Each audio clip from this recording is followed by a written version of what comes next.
All right. Shabbat Shalom.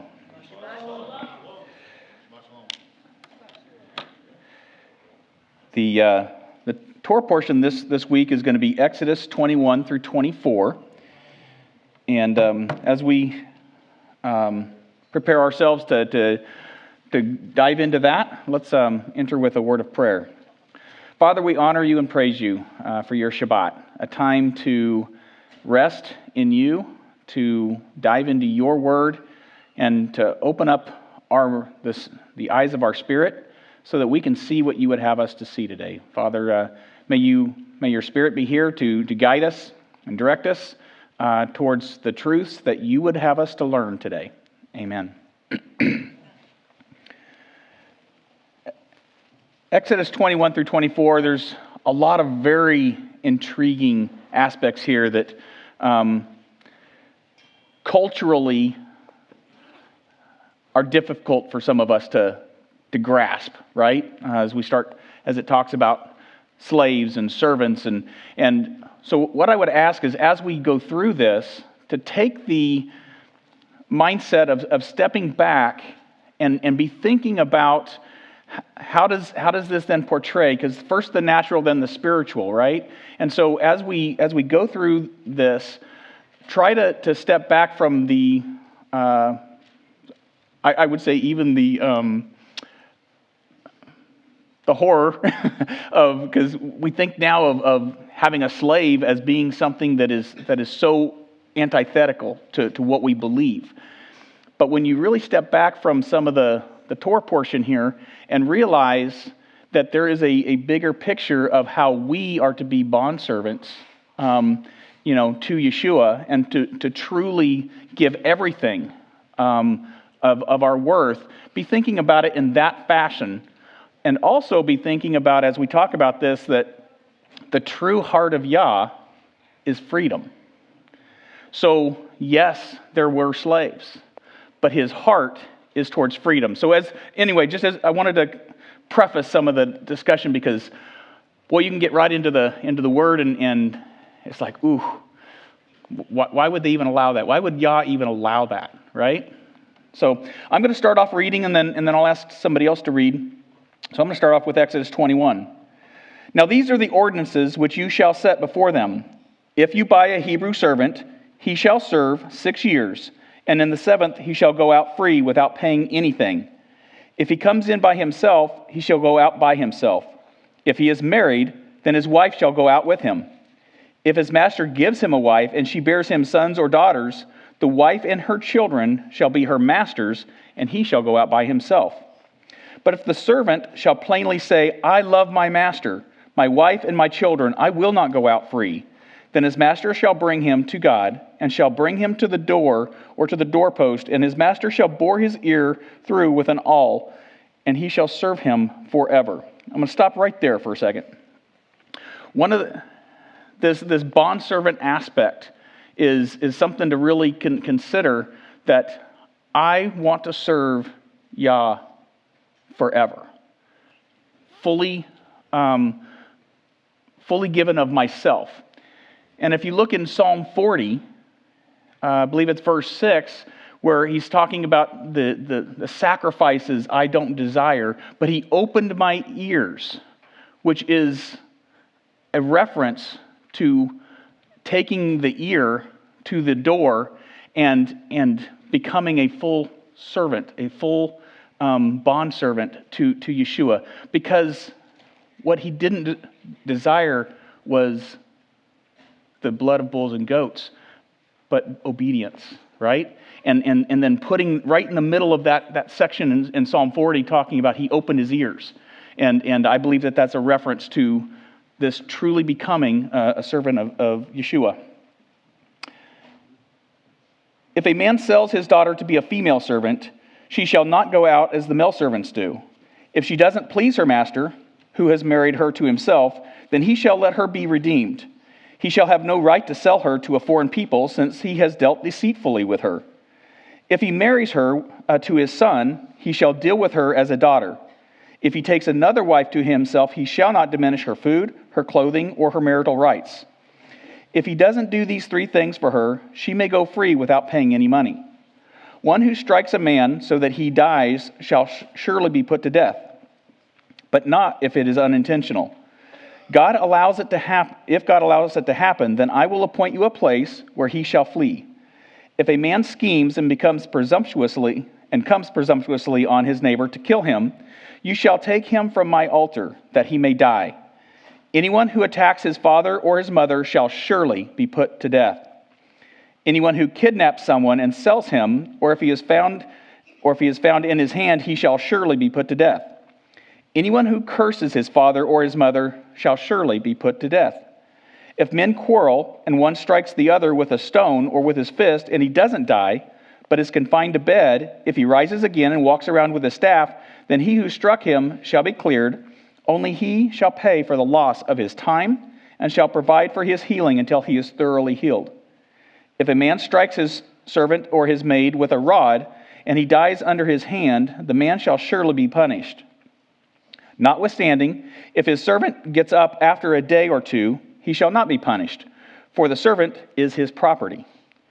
If men fight and hurt a pregnant woman, so that she gives birth prematurely, and yet no harm follows, he shall surely be fined as much as the woman's husband demands, and the judges allow. If any harm follows, then you must take life for life, eye for eye, tooth for tooth, hand for hand, foot for foot, burning for burning, wound for wound, and bruise for bruise.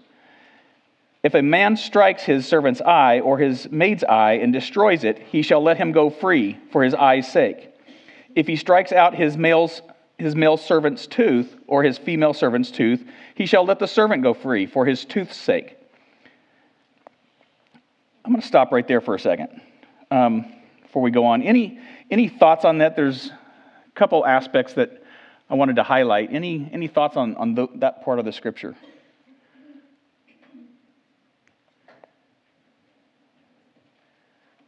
Lori. Are you speaking this last or the whole section? Everything that we've read thus far. Okay. Thank you. When I get into conversations with individuals that come talk to me and they're not Christian and they bring these things up, I kind of go back to the if is a qualifier. If you choose to do these things, and it's not that is the Lord's will, but he knows that we are very sinful people and we do what our flesh wants us to do. So it's always a matter of if you choose to do these things. These are the consequences of what I have applied to you as the Lord. Very good. Very good. Anybody else have thoughts? Ray. Going back to the slaves thing, what was written on doorposts of the house and where they took them and bore them through? And is that going to produce blood on that also? And then also with the matter of slaves, Yeshua said, if you seek to be greatest of all, be the servant of all. Literally be the slave of all. Yeah. So we have such a stigma about slavery. It's totally out of line. Slaves were to be taken care of. They were provided for. They had food, shelter, a roof over their head. I mean, they got this. Don't muzzle the ox while he's treading out the grain. They have to take care of their slaves. So really, it's a community thing. They need each other, and someone has to lead and someone has to serve. So that's what we need to follow. And Mike. I stopped on verse 20. I ended at 27.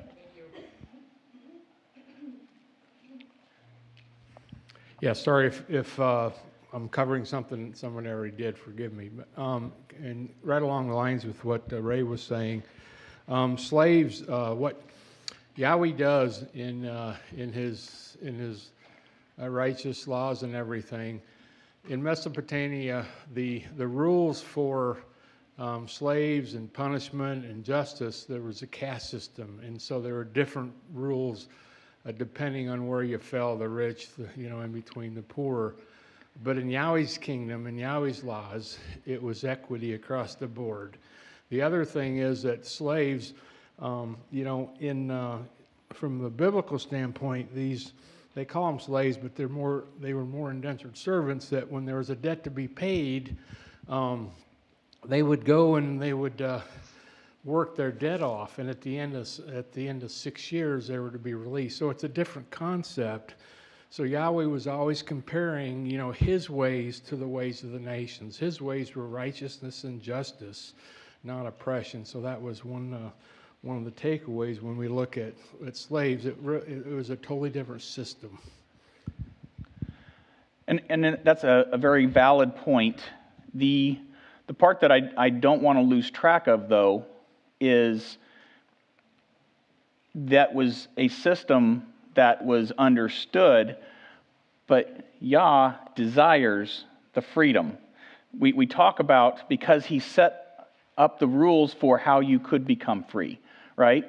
And then in Jeremiah 34, which is the Haftorah portion, it spends, they say, hey, do not, enslave your Hebrew brother and sister. And so everyone agreed.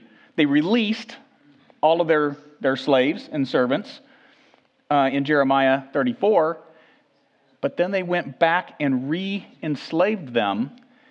And Yahweh said, okay, you broke your side of this agreement. Now you will become slaves to other nations.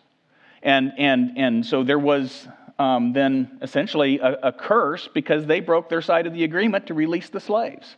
So everywhere as we look through this, Yah's heart for life and property and taking care, of each other, it is built into this, and that's why I said sometimes we squirm over the whole slave aspect of this, but he was showing us something of where he was going. The other part that I wanted to, before we continue on, who was this written to?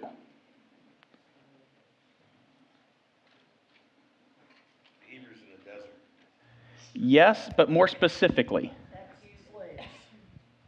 Okay, that's good. Go ahead.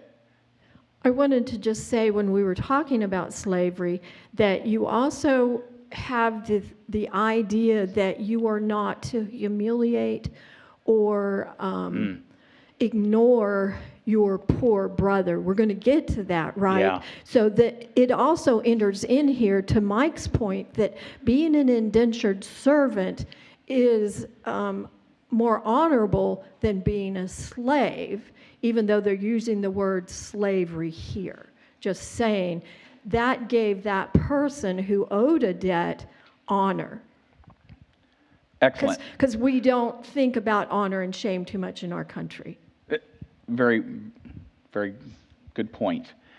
So what I was driving at of who this is written to, it's to the judges of Israel, right? How do you judge righteously and rightly? And so Yeshua even used, some have heard it said that an eye for an eye and a tooth for a tooth.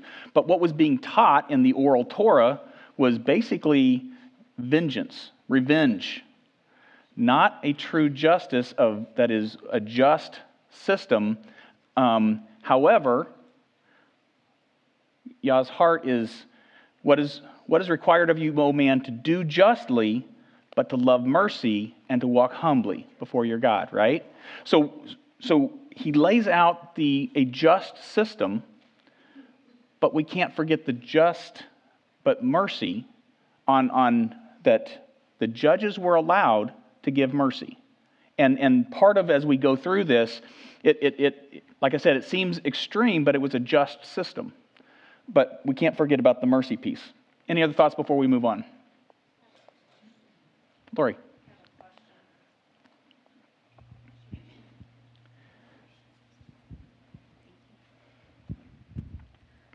So I always thought it was the land that created the diaspora for the 10 kingdom, the northern kingdom and the southern kingdom. And so part of my question is, I've never heard this before, that because you have made others slaves and mistreated them, you will also be going into slavery. So was Judah, were they following the Shemitah, letting the land rest, and their punishment was less, or? So in the case of Jeremiah, my understanding is they had not been following the Torah that had been laid out, which was to release your slaves after 7 years. They had kept them in perpetuity, and Yahweh was working through the prophets, and the prophets are like, you must release your slaves. And they agreed, but then turned around and took them back. Okay, thank you. Good question. All right, so moving on through chapter 21, starting back to verse 28. If a bull gores a man or a woman to death, the bull shall surely be stoned, and its meat shall not be eaten. But the owner of the bull shall not be held responsible. But if the bull had a habit of goring in the past, and this has been testified to its owner, and he has not been kept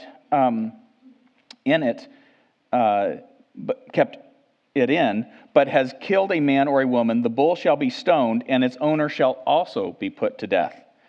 If a ransom is imposed on him, then he shall give for redemption of his life whatever is imposed.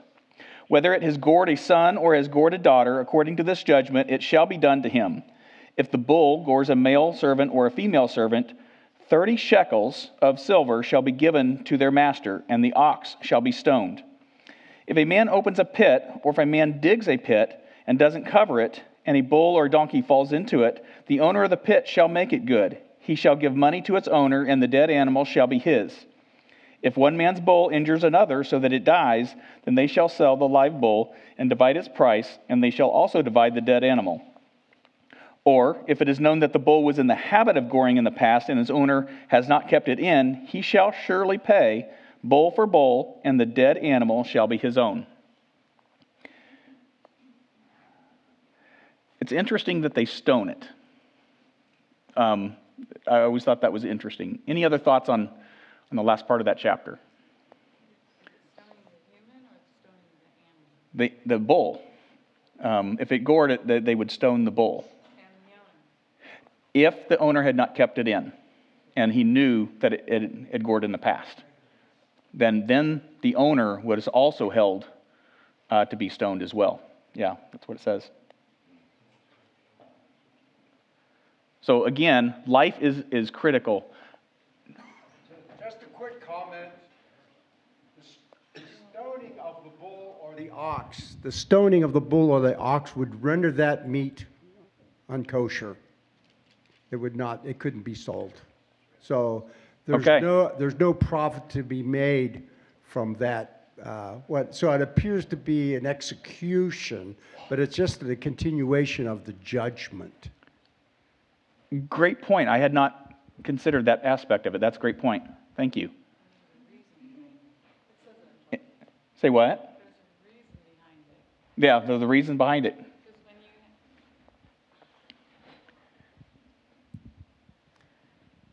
there was a study with the bullfighting. If you have a bull and you're fighting, and the adrenaline and the blood rushes through the bull, they did a study where the people ate that bull that had the adrenaline, that had the anger.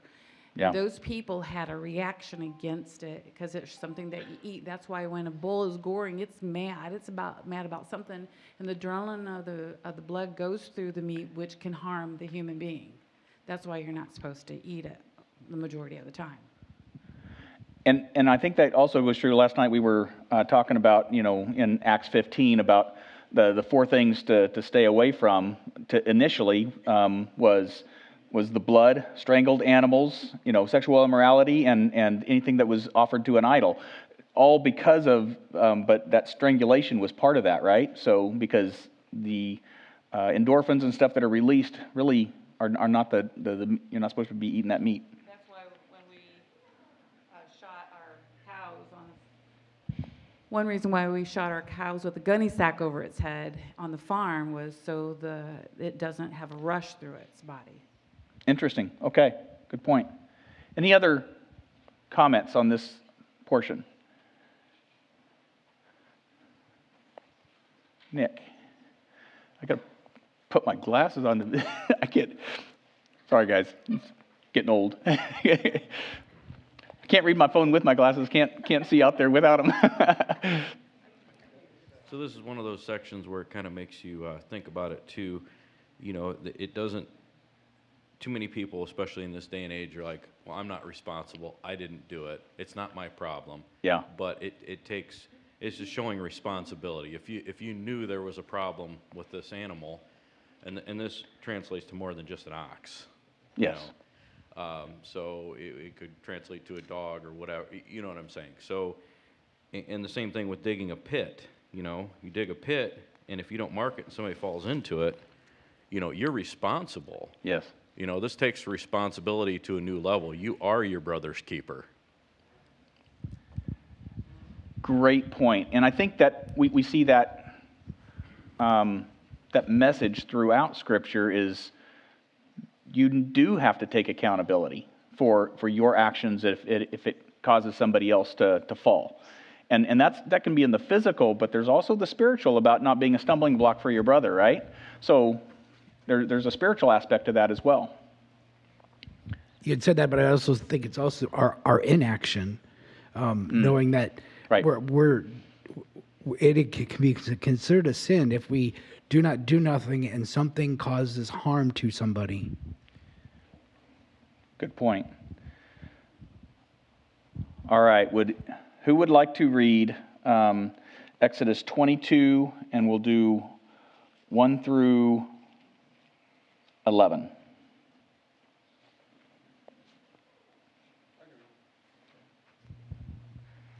Thank you, Chad. If a man steals an ox or a sheep and slaughters it or sells it, he shall restore 5 oxen for an ox and 4 sheep for a sheep. If the thief is found breaking in and he is struck so that he dies, there shall be no guilt for his bloodshed. If the sun has risen on him, there shall be guilt for his bloodshed. He shall make full restitution if he has nothing, then he shall be sold for his theft. If the theft is certainly found alive in his hand, whether it is an ox or a donkey or a sheep, he shall restore double. If a man causes a field or a vineyard to be grazed, and lets loose his animal, and it feeds in another man's field, he shall make restitution from the best of his own field and the best of his own vineyard. If fire breaks out and catches in thorns, so that stacked grain, standing grain, or the field is consumed, he who kindled the fire shall surely make restitution. If a man delivers to his neighbor money or articles to keep, and it is stolen out of the man's house, if the thief is found, he shall pay double. If the thief is not found, then the master of the house shall be brought to the judges to see whether he has put his hand into his neighbor's goods. For any kind of trespass, whether it concerns an ox, a donkey, a sheep, or clothing, or for any kind of lost thing which another claims to be his, the cause of both parties shall come before the judges, and whoever the judges condemn shall pay double to his neighbor. If a man delivers to his neighbor a donkey, an ox, a sheep, or an animal to keep, and it dies, is hurt or driven away, no one seeing it, then an oath of the Lord shall be between them both, that he has not put his hand into his neighbor's goods, and the owner of it shall accept that, and he shall not make it good.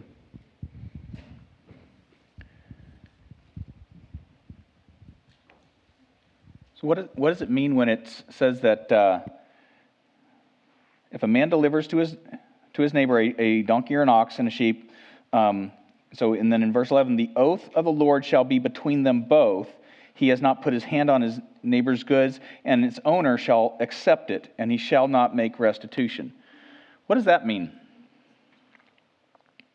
There's a couple times during this Torah portion where it's talking about, going before the Lord.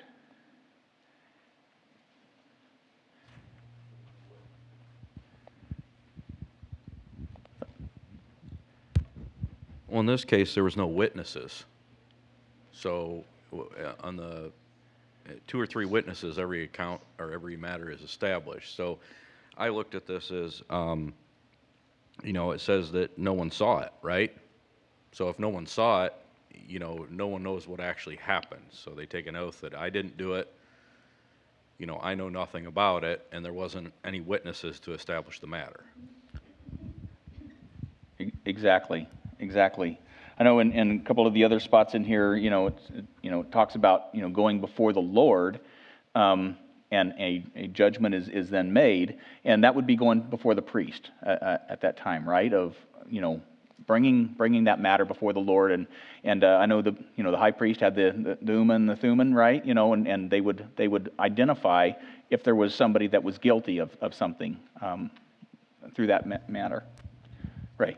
Just might be a rabbit trail. As a side thought, is what occurred to me is, what about when Ananias and Sapphira made an oath before the Lord to give everything, and they didn't, and Peter called them out on it? They dropped dead on the spot.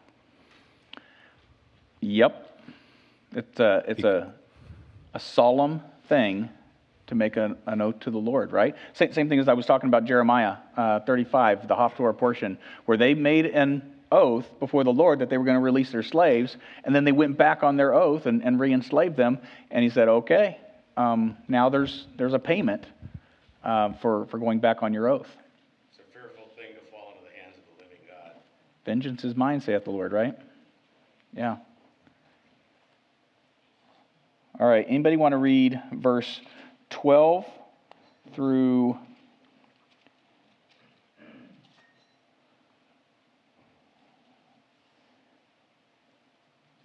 Actually, 12 through 31. Anybody want to read that? Matthias. Thank you.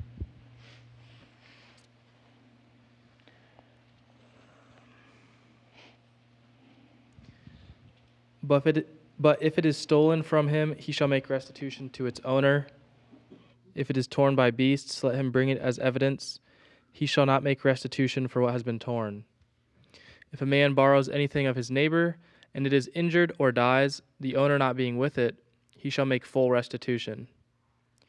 If the owner was with it, he shall not make restitution.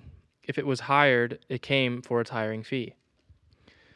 If a man seduces a virgin who is not betrothed and lies with her, he shall give the bride price for her and make her his wife.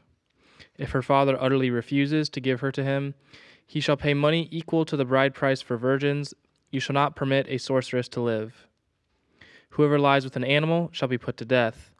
Whoever sacrifices to any god other than the Lord alone shall be devoted to destruction. You shall not wrong a sojourner or oppress him, for you were sojourners in the land of Egypt. You shall not mistreat any widow or fatherless child. If you do mistreat them, and they cry out to me, I will surely hear their cry, and my wrath will burn, and I will kill you with the sword, and your wives shall become widows, and your children fatherless. If you lend money to any of my people with you who is poor, you shall not be like a moneylender to him, and you shall not exact interest from him. If ever you take your neighbor's cloak and pledge, you shall return it to him before the sun goes down, for that is his only covering, and it is his cloak for his body. In what else shall he sleep? And if he cries to me, I will hear, for I am compassionate. You shall not revile God, nor curse a ruler of your people. You shall not delay to offer from the fullness of your harvest and from the outflow of your presses. The firstborn of your sons you shall give to me. You shall do the same with your oxen and with your sheep. 7 days it shall be with its mother. On the 8th day you shall give it to me. You shall be consecrated to me. Therefore you shall not eat any flesh that is torn by beasts in the field. You shall throw it to the dogs. Thank you. Any thoughts on that? Dean.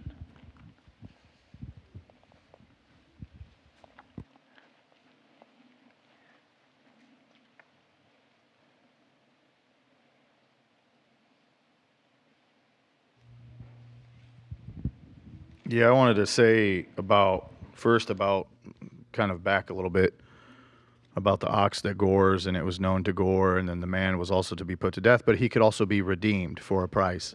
I just wanted to mention redemption because I love Yeshua, and obviously we all do, so that redemption's important. But also, to bring this back, it's not whether the law applies, it's how it applies. And I think for us today, like, how is this what's the practical application within the ecclesia today, the assembly today? And 1 Corinthians, if I can read for a second, is that okay? 1 Corinthians chapter 6 says, "Dare any of you, having a matter against another, go to law before the unrighteous and not before the saints?" And when I think about within the body, all Paul was doing was teaching Torah. That's literally what he's teaching the church of Corinth, is the Torah and the application of it. And he says, "Do you not know that the saints will judge the world? And if the world will be judged by you, are you unworthy to judge the smallest matters? Do you not know that we shall judge angels? How much more things that pertain to this life?" I won't get into all that, but if then you have judgments concerning things pertaining to this life, do you appoint those who are least esteemed by the church to judge? I say this to your shame. Is it so that there is not a wise man among you, not even one, who will be able to judge between his brethren? But brother goes to law against brother, and that before unbelievers. I think that's the key. Like, we're supposed to keep, and it keeps going on there, but I'll stop reading. But I think the key is Paul's teaching the church at Corinth, this new assembly, this new congregation that's now following Yeshua. He's teaching them the principal applications of Torah. And I think that we would be wise to apply those in our own body today. So. Very good, and part of that also follows with the same concept of if you are bringing a sacrifice and you have something against your brother, leave it, go and forgive and make restitution with your brother, then come back and give your sacrifice. And that's all part of that same aspect. I had a question here because everything's written with importance, and I'm sure order is done for a specific reason. But my question is, how does this play out with verse 16 and 17, and then immediately followed up with verse 18? Is there any insight into that? And if you want me to, I can read it again. It is a good question. And there's two sides of that. Without going too far down that trail, one of the things, the Balaam doctrine in that case was the reverse of that, which is the sorceress piece, really, that the women were taught to go and seduce the men and lead them away from God. And that's, there is a bit of sorcery in that aspect of it. But then a man who is, so it's wrong both directions, I guess is my point. That to draw someone out with ill intention and deceitful intention is wrong in Yah's eyes, I guess. And then the second thing I wanted to bring up was verse 30 and 31. It says, "You shall do the same with your ox and with your sheep. 7 days it shall be with its mother. On the 8th day you shall give it to me. You shall be consecrated to me," you shall be consecrated to me. Therefore you shall not eat any flesh that is torn by the beasts of the field and thrown. So pretty much verse 30 is what I wanted to point out here. I kind of tied this to the 7,000 years of 7-day creation. 6,000 years we shall labor. The 7,000th year is the millennial reign, or the 1,000-year reign. And then the 8th day, the Sukkot prophetic 8th day, is tied with like the new heavens and the new earth. And right. There's scripture that says on that time Yeshua will hand everything that has been given to him back over to his Father. And I just wanted to correlate that with like the 7,000 years we are learning, we are being taught, kind of like being on the spiritual milk. We are to mature and to gather meat, and then the 8th day everything is whole and is given to the Father. I just kind of wanted to tie the 8th day of all of that together. And that's a fantastic aspect, and that definitely, there's an entire study that goes down that trail of things. But even going back up to verse 29. The firstborn of your sons, belongs to Yah, but he allowed for a redemption process that on the 8th day, they were to be circumcised, but they were also then to be redeemed. And he gave a very specific process. And, when my son, we were able to go through that process of, because we were walking in this and trying to, as closely as possible, I got as close to the 8 pieces of silver, right, that to redeem him, but offering him to the Lord, but also redeeming him with the silver, and through that process. So this aspect of the firstborn there's a whole study that to go down that trail, which is fascinating in so many aspects. That the firstborn male of any womb is to be given to the Lord, and there's different ways to look at that right now, and because we don't have the temple system. But your point about the timing and the 8 days, the 7 days of divine perfection, and then the 8th day being then into that new generation, if you will. It's a good point. All right, I'm going along here, so I'm gonna go ahead and read chapter 23.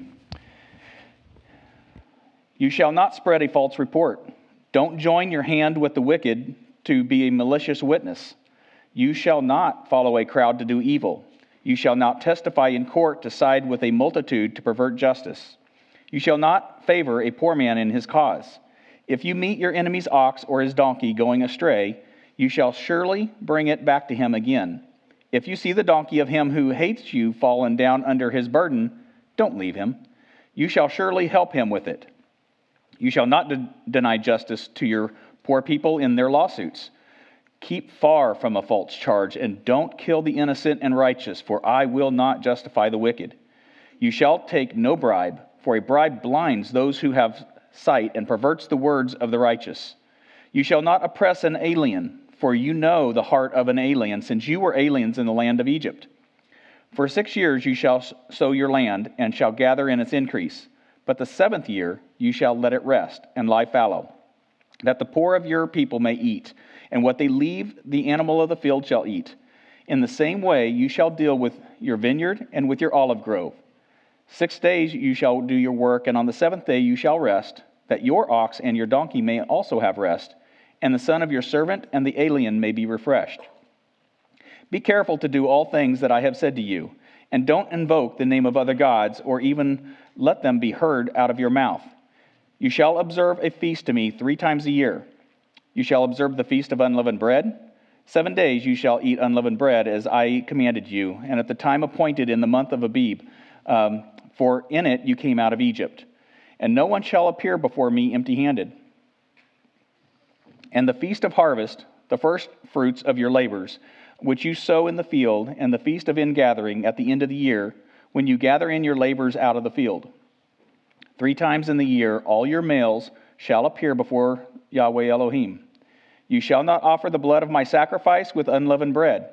The fat of my feast shall not remain all night until the morning. You shall bring the first of the firstfruits of your ground into the house of Yahweh your Elohim. You shall not boil a young goat in its mother's milk. Behold, I send an angel before you to keep you by the way, and to bring you into the place which I have prepared. Pay attention to him and listen to his voice. Don't provoke him, for he will not pardon your disobedience, for my name is in him. But if you indeed listen to his voice and do all that I speak, then I will be an enemy to your enemies and an adversary to your adversaries. For my angel shall go before you and bring you into the Amorite, the Hittite, the Perizzite, the Canaanite, the Hivite, and the Jebusite, and I will cut them off. You shall not bow down to their gods nor serve them, nor follow their practices, but you shall utterly overthrow them and demolish their pillars. You shall serve Yahweh your Elohim, and he will bless your bread and your water, and I will take sickness away from you. No one will miscarry or be barren in your land. I will fulfill the number of your days. I will send my terror before you and will confuse all the people to whom you come, and I will make all your enemies turn their backs to you. I will send the hornet before you, which will drive out the Hivite, the Canaanite, the Hittite from before you. However, I will not drive them out from before you in 1 year, lest the land become desolate and the animals of the field multiply against you. Little by little, I will drive them out before you until you have increased and inherit the land. I will set your border from the sea of Suf, even the sea of the Philistines, and from the wilderness to the river. For I will deliver the inhabitants of the land into your hand, and you shall drive them out before you. You shall make no covenant with them, nor with their gods. They shall not dwell in your land, lest they make you sin against me. For if you serve their gods, it will surely be a snare to you. Mike.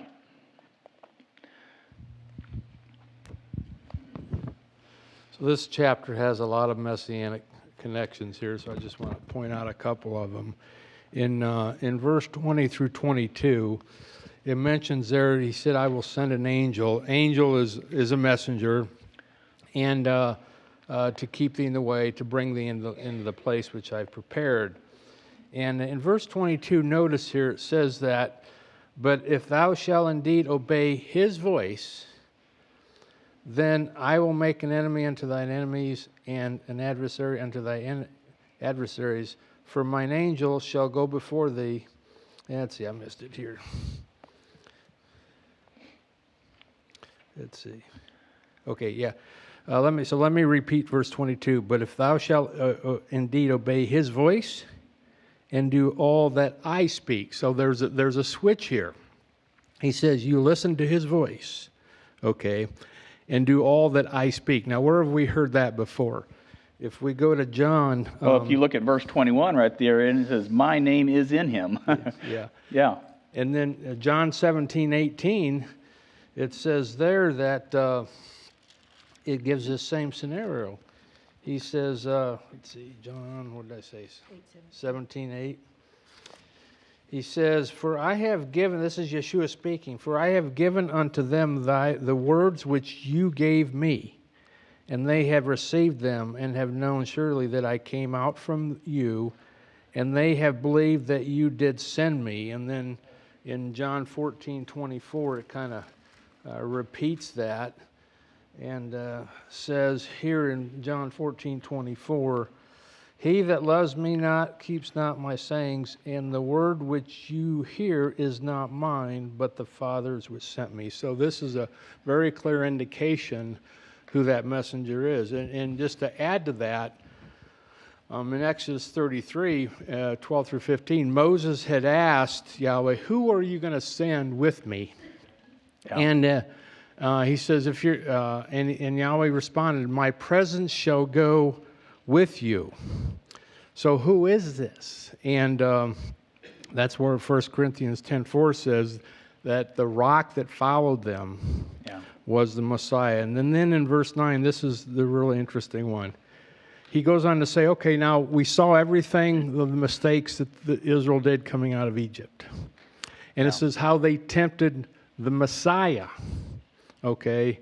He says, neither let us tempt the Messiah even as they did. So I think it's a very clear parallel connection that this messenger was Yeshua that was following them in the wilderness.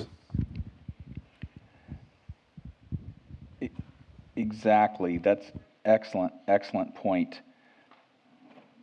And this is why, in verse 21, because of everything you just said, Mike, pay attention to him and listen to his voice. Don't provoke him, for he will not pardon your disobedience, for my name is in him, right? That is a pretty strong indication of who this is. Absolutely. I'm not going to read all of 24 since we're at the end of time, but I wanted to highlight a couple of things, because in chapter 24, this is where Moses, Aaron, Nadab, and Abihu, Nadab, and the 70 elders then go up and eat with the Lord. And what an amazing shadow picture of that dwelling in the presence of the Lord and bringing the elders together, and then the sprinkling of the blood was this taking the blood and sprinkling them with that part of the covenant, because they said, everything that we have heard we will do. and he wrote this down, and he sprinkled them with blood, and then the other side of this, Yeshua, at the Last Supper says, "This is the blood of the covenant," right? Of the new covenant, and so there's a shadow picture of going forward, of that as we are working into the new covenant. We're not completely there yet, right? But it is something that it is a process. The fact that Yahweh's glory came down and he was with his people. So with all of the laws, the statutes, the judgments, the ordinances, they're not too hard. And I guess that's the part I want to walk away from today, is they're not too hard. You don't have to go, to heaven to get them. You don't have to go down to the depths of the sea. The point is he has given us an ability, and he did it for a purpose, that we were in Egypt. We were foreigners. How do we treat each other? How do we treat each other's property?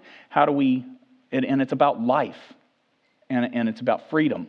And it is about Yeshua at the end of the day, that we are focusing all of this back so that we can live in unity with Yah as he dwells among us. So with that, I'm going to close because I am at the end of time. Yes, ma'am. I had a question on that. Maybe you'll get into that next time. In verse 10 on chapter 24. Yes. And they saw God of Israel, because we have read in other places where no one has seen God. And that is a very excellent question. My belief through studying is that they saw an aspect of him, not the fullness of him. And so, because we know that he even had to shield Moses as he went by, and so he could only see his back, right? Because no one can see Yah and live. So I believe it was an aspect of who Yah is, in a shadow picture or a foreshadowing of that. I don't believe it was all of Yahweh, if that makes sense, because they could not have lived based on what he said. So it's a good point, though. Excellent. All right, we're gonna pray. Father, thank you. Thank you for your word. Thank you for opening the eyes of our spirit to dive in and learn more about you, and understand that you have first given us the natural, the things that are concrete, that we can see and feel and hear and smell, and because these are things that you can then help us understand more about your kingdom, more about who you are, more about what your desire is for us in our lives with you. We ask that you continue to guide us throughout the week as we take these concepts and truths out of your Torah and walk them out in our lives, and how we treat each other and how we focus on you. Amen.